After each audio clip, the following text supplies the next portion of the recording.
Welcome back, everybody. I know I've been away for quite a while, and I am sorry about that. I've been quite busy for the past year plus working over at Power 62 along with my other job. And so I'm back. I've finally got, for the most part, wrapped up for the time being over at Power 62. I've been designing miniatures just like this. It's basically just a hybrid strategy game, a little like chess mixed with magic, BattleTech, and all that. And I've been working on all their miniatures and some of their assets for the game board and stuff like that. And so I thought I'd share with you some of the techniques I've been kind of developing over the past year to help me along. And today we're going to do some quick, simple horns inside Zbrush. And these are my perfect candidates to show you. So let's zoom in just a little bit. Each one of these horns was done relatively quickly inside Zbrush. And they look really complicated, but the technique is super easy to do. And I'm sure some of you have seen this and you'll be like, yeah, I already know that trick. But a lot of you out there don't. So that's what I'm going to do today. I'm going to show you how I went about this. And we'll go from there, okay? So let's jump into ZBrush. Okay, so we got this little demo scene here. Took me about 20 minutes, 25 minutes, and I was just using the demo head out of the project folder that comes with ZBrush. So it's quick and easy here. So I'm going to just show you some quick techniques on how to produce this. So let's go ahead and open up Lightbox, which is the comma key. And just open up the demo head female, and it's a new project, so you'll have to, I've already saved it, so I ain't worried about it. And we're going to turn off the floor, and we're going to start working here. So real quickly, I want to divide up this model just a little bit, and we'll go ahead and delete lower. And if you guys are interested, my UI is available on Gumroad for free to download. It helps me out a ton, so I don't have to dig into menus and junk like that. So it's going to make your life a whole lot easier if you want to use mine or create your own. I believe I made a video on how to customize your UIs, so just look in my history there, or in my videos there. I think I made one. I'm not sure. I could be lying to you. So on with the horns. We're going to go ahead and disable symmetry, okay, because we're just going to work on the left side of the head here. And what I want to do is just create a mask of relatively where I want the horns to start. So let's go ahead and just create a mask.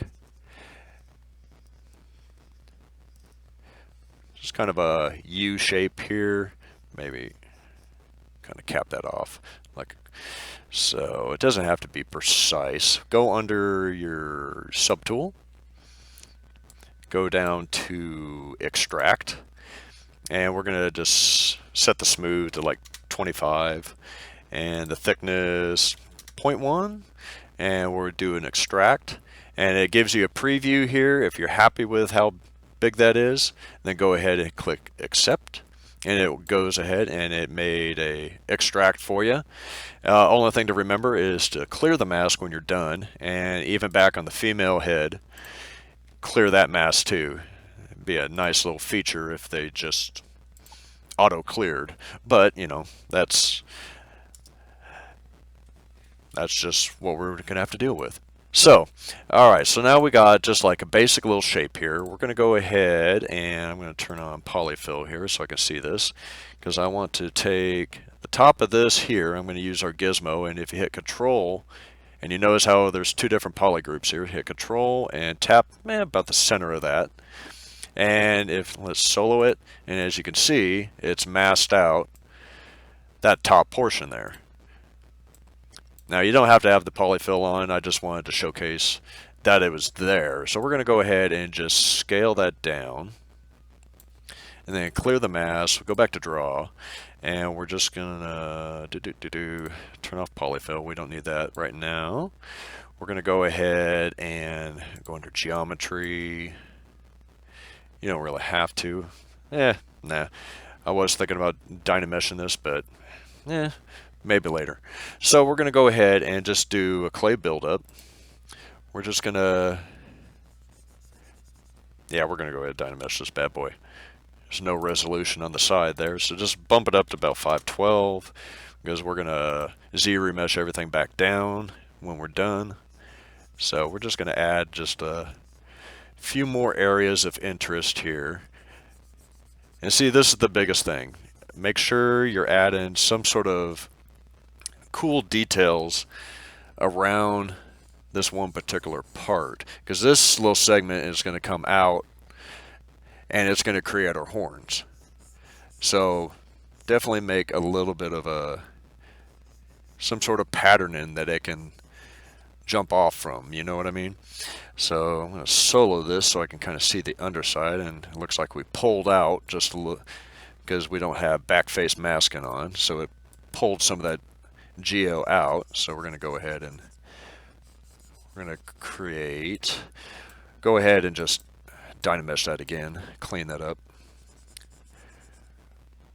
I'm going to do a little bit of protrusions here and there. Nothing too crazy. Just some more stuff for the pattern to take hold with. Alright, so go ahead, Dynamesh again. Go ahead, smooth. Yeah, smooth is too strong. We'll lower that down. Z intensity.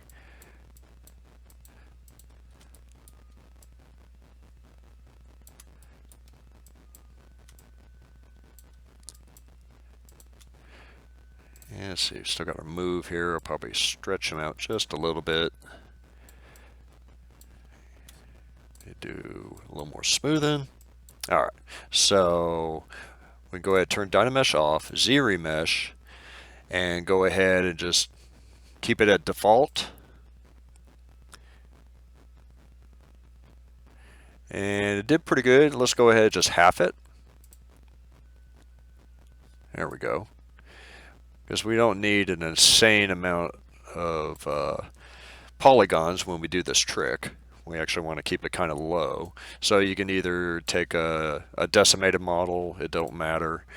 Just something with a low polygon count, because you can always do dynamic here and see it smooths it out nice and neat.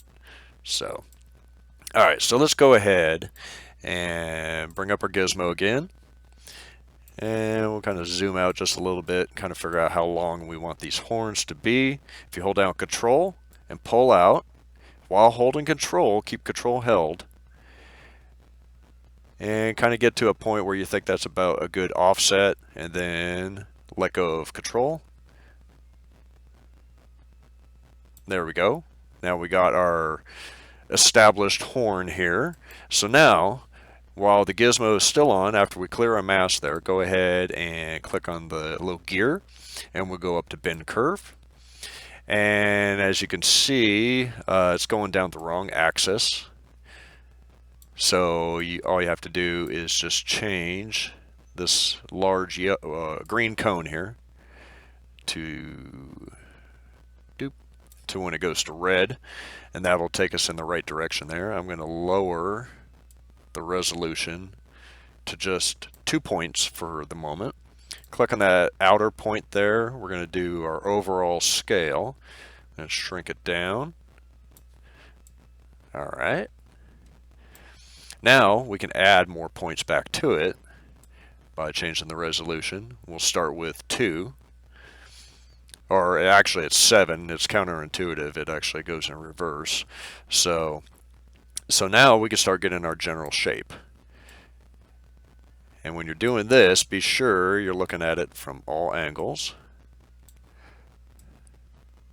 Usually I'll use the axis snap there to make sure I'm dead to the one side or the other. Alright, so now let's go ahead and add another level to our resolution here. So now 6. Now we have a little more control.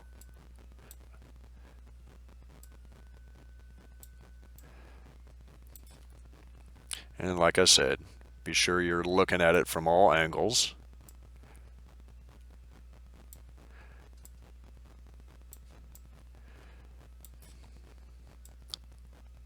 And as you can see, it's starting to spin that pattern that we made around itself. Very cool. I mean, quick, easy detail, and you didn't have to do much to achieve it. So I think it's pretty cool.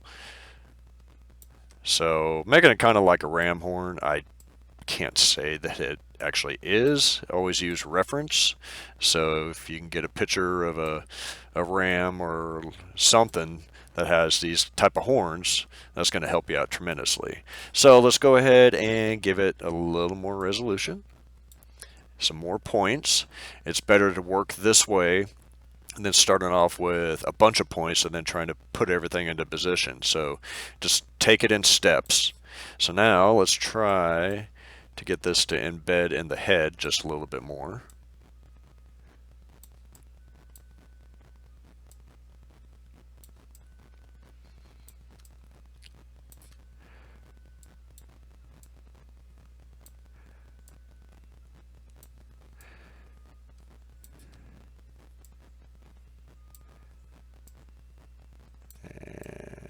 You know, it could be a little tedious, but it's kind of fun to watch it.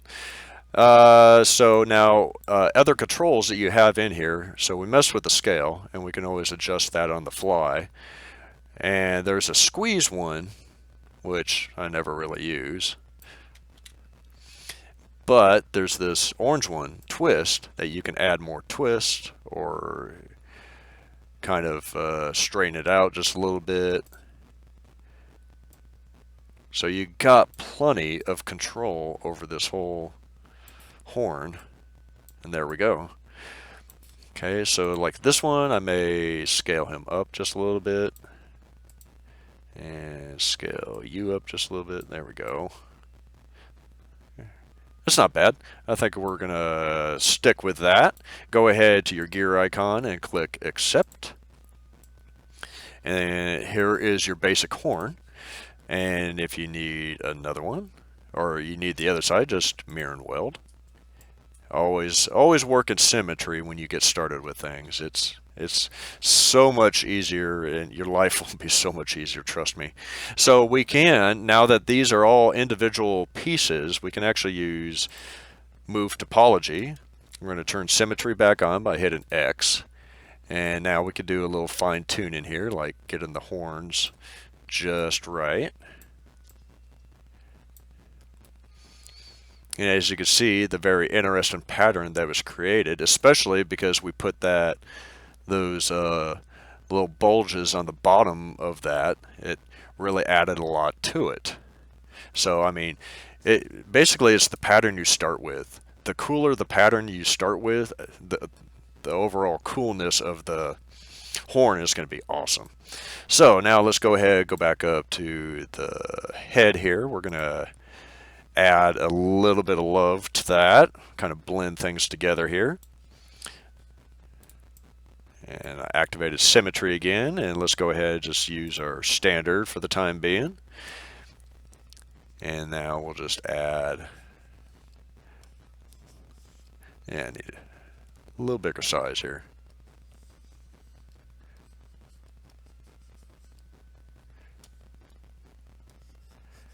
Kind of blend these pieces together, look like it's coming, you know, it wasn't just kind of slapped on there, it grew out of her head. That's what we want.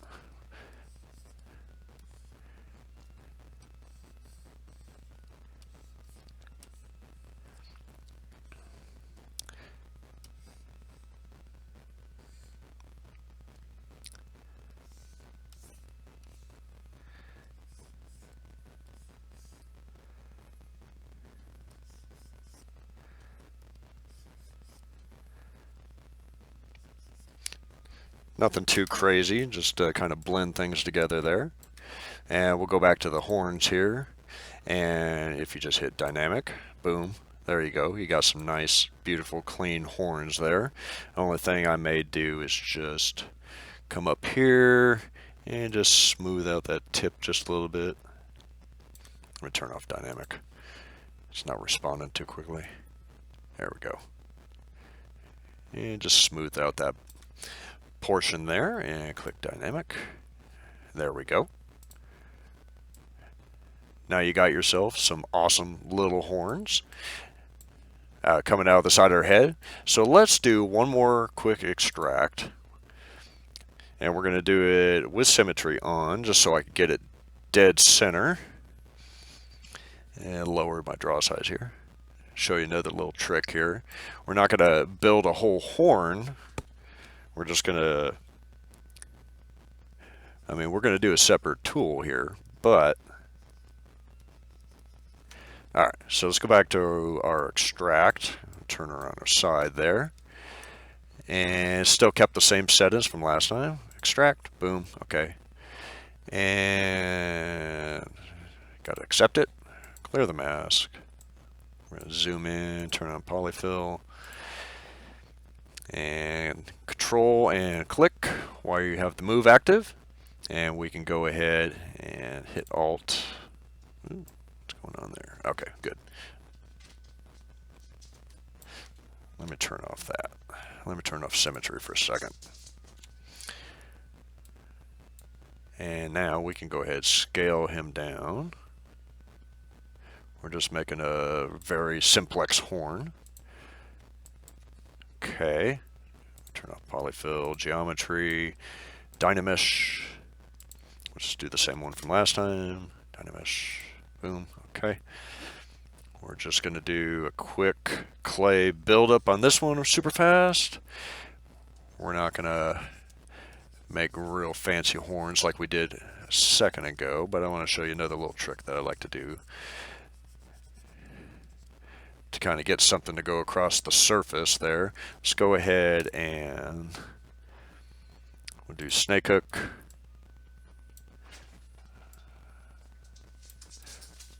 Well, that's interesting. Okay, I like that. All right, so go ahead, Dynamesh one more time. We're going to go ahead, Z-remesh. We got symmetry on, so that's fine. Z-remesh, boom. And still too high. Let's keep on going down. Down one more time. Okay, good.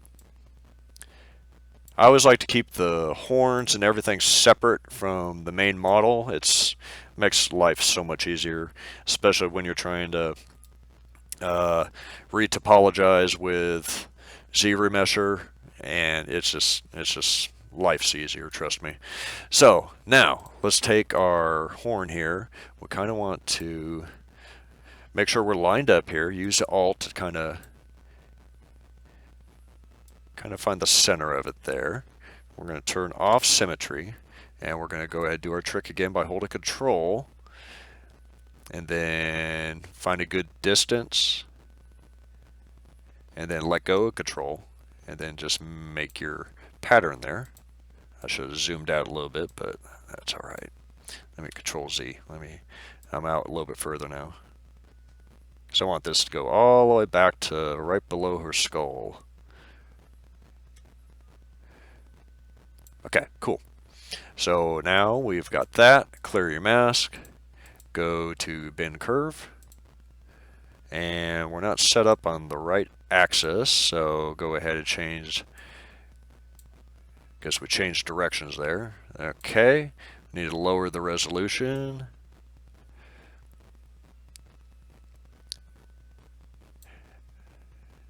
We'll start out with 7. Which just gives us 3 points, beginning, middle, and end. And I'm going to go ahead and hide the horns so I can see things a little easier. I want to find my end point, and then find my center point here.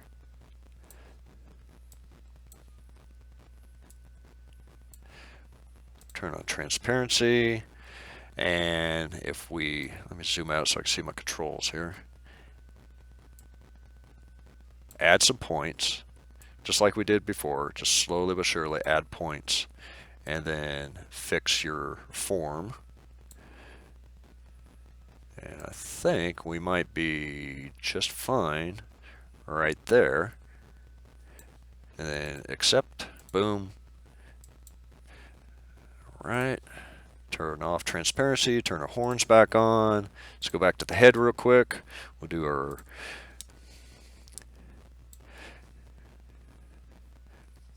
just build up around the surfaces here.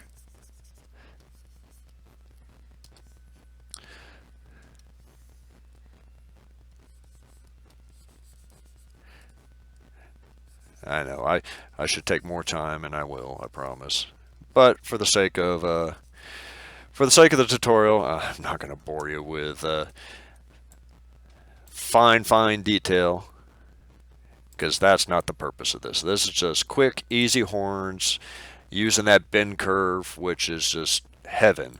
And if we go back to like this guy here in the center, I actually used a cylinder with a bunch of edge loops, and then so I can create the little ribs, and then I used the same technique, but I was able to contour it around his head, and it worked. So pretty cool little technique. If you want to go over to my Gumroad, I'll have a couple of these horns available for you to download and play with and take a look at, and a couple other samples for you. But that's basically it, guys. I hope you enjoyed the video. I certainly am happy to be back and doing this again and sharing with you guys. So hope to make a habit of it, and I promise I will. And I got some more stuff coming, and we will see you in the next video. You guys have a great day.